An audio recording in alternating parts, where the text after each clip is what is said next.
அம்மா முன்னாடி என்னம்மா பண்ணிட்டு இருக்க? இன்னைக்கு கருவாடு தொக்கு பண்ண போறேன். ஊர்ல இருந்து கருவாடு வாங்கிட்டு வந்தேன் இல்லையா, அது செய்யலான்னு கேட்டு இருந்தீங்க. அது இன்னைக்கு செய்யறதுக்கு தான் டைம் கிடைச்சிருக்கு. வா இந்த கருவாடு தொக்கு எப்படி செய்யலாம்னு பாக்கலாம். ஓகே பாக்கலாமே. வா. ஓகே, ஸ்டவ் பத்த வச்சுக்கலாம். ஒரு ஸ்டெப் மறந்துட்டியே. சாமி கும்பிடணும். நல்ல பொருள். அப்பதான் உப்பு எல்லாம் காரம் டேஸ்டா வரும். கடவுள் துணை இருப்பாரு நம்மளுக்கு. இப்ப எண்ணெய் ஊத்திக்கலாம். இது கொஞ்சம் எக்ஸ்ட்ராவே எண்ணெய் நல்லா நிறைய எண்ணெய் இருந்தால் தான் நல்லா இருக்கும். கருவாடு எண்ணெயிலேயே அப்படியே ஃப்ரை ஆகும். எண்ணெய் காஞ்சிடுச்சு. இப்போ கடுகு போட்டுக்கலாம். கடுகு நல்லா பொரியட்டும். அதுக்கு தேவையான பொருள் பார்த்தோன்னா இப்போ வெங்காயம் கட் பண்ணி வச்சிருக்கேன், தக்காளி, பூண்டு இதுக்கு அதிகம் போடணும். கருவாடு தொக்கு அதுக்காக கட் பண்ணி வச்சிருக்கேன். கருவேப்பிலை எப்பவுமே போட்டுக்கலாம். இப்போ பொரிஞ்சிடுச்சு கடுகுலாம். இப்போ கருவேப்பிலை போட்டுக்கலாம்.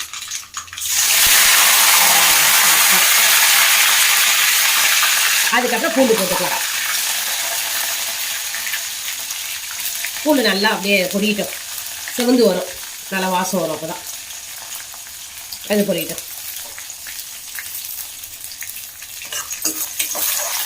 நல்லா இவங்க கோல்டன் ப்ரௌன் வருவாங்க. இப்போ பூண்டு நல்லா பொன்னிறமாக பொரிஞ்சிருச்சு. இப்போ இந்த நேரத்தில் வெங்காயம் போட்டுக்கலாம். இந்த கருவாடு தொக்குக்கு வந்து சின்ன வெங்காயம் தான் ரொம்ப டேஸ்ட் கொடுக்கும். நம்ம கிட்ட இல்லை, அதனால நான் பெரிய வெங்காயம் போட்டுக்கிறேன். அதையே குட்டி குட்டியாக கட் பண்ணியிருக்கேன். ஆமாம், பொடிசா. ஏன்னா தொக்கு இல்லையா, அதில் இந்த மாதிரி சின்ன சின்னதாக கட் பண்ணாதான் தொக்கு நம்மளுக்கு நல்ல தொக்கா வரும். கிரேவி சூப்பராக வரும். இதுக்கு வந்து என்னன்னா இப்போ கல்லுப்பு போடுறதில்ல, சால்ட்டு போட்டுக்கலாம் வதங்கிறதுக்கு. ஏன் சீக்கிரமாக கருவாடே உப்புன்றதுனாலயா? ஆமாம், லைட்டாக. ஆமாம், சால்ட்டு. இது வதங்கிறதுக்கு சும்மா கொஞ்சம், அவ்வளோதான். வதங்கிட்டுருக்கு. இந்த வெங்காயமும் நல்லா வதங்கணும்.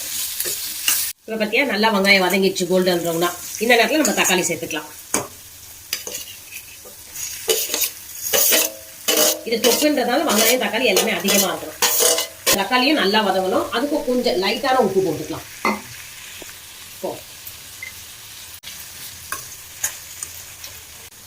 இப்போ பார்த்தியா வெங்காயம் தக்காளி பூண்டு போட்டது எல்லாம் நல்லா வதங்கி எண்ணெய் பிரிஞ்சு வருது. இந்த நேரத்தில் நம்ம கருவாடு ஆட் பண்ணிக்கலாம். இந்த கருவாடு பேர் இது கொடுவா கருவாடு. இது சதையாக இருக்கும். கொடுவா ஃபிஷ் வந்து ரொம்ப சூப்பராக இருக்கும் இந்த தொக்கு செய்ய சொல்ல. டேஸ்ட்டு. இந்த கருவாடை நல்லா கலக்கி விட்டு மசாலாவோட ஊறணும். இது கொஞ்சம் வதங்கட்டும். அதுக்கப்புறம் நம்ம காரத்துக்கு மிளகாத்தூள் மஞ்சத்தூள் ஆட் பண்ணிக்கலாம். இது அதே மூடி வதங்கட்டும். Okay done. இப்போ கருவாடு நல்லா வதங்கிட்டு இருக்கு. அந்த நேரத்தில் கொஞ்சம் மஞ்சள் பொடி சேர்த்துக்கலாம் அதுக்கு. அதுக்கப்புறம் காரத்துக்கு தேவையான அளவு உங்களுக்கு மிளகாத்தூள் சேர்த்துக்கணும். இப்போ கறி விட்டுடலாம்.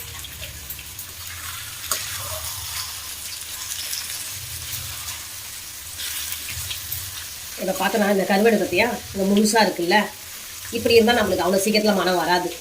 இந்த நல்லா வெந்த பிறகு குத்தி விடணும். குத்தி விட்டு இந்த தொக்கும் இந்த கருவாடும் மிக்ஸ் ஆகணும். அதுதான் கருவாடு தொக்கு.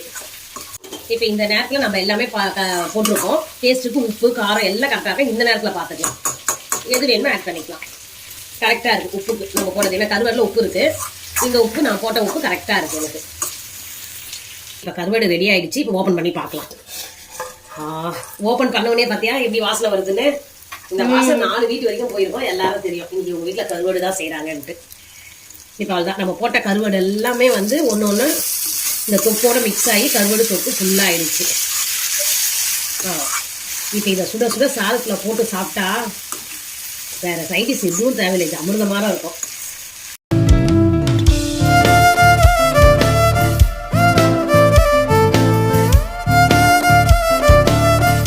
சுவையான கருவாடு தொக்கு ரெடி ஆயிடுச்சு. இந்த கருவாடு தொக்கு யாருக்கு ரொம்ப பிடிக்கும்னு சொல்லுங்க.